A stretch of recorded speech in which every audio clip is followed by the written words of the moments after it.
vám, zákonníci a farizeji! Beda vám, pokrytcom!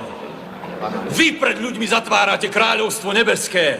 Sami do neho nevchádzate a nenecháte vojsť tých, čo by chceli. Slepí vodcovia!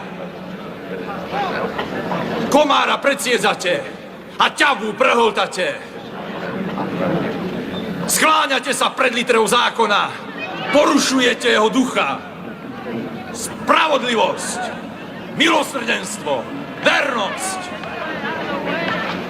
Podobáte sa objeleným hrobom, ktoré sú zvonka úhľadné, ale vnútri sú plné úmrlčích kostí a nečistoty.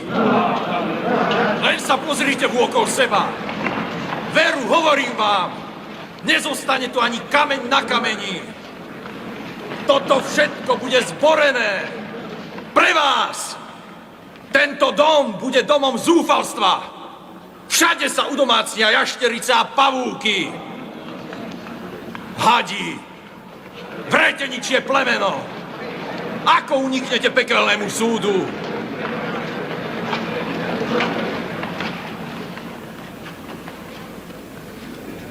Odteraz ma neuvidíte. Dovtedy, kým nebudete hovoriť: požehnaný, ktorý prichádza v mene Pánovom. Lebo ja a môj otec sme jedno a to isté. Bezbožník, rúha sa!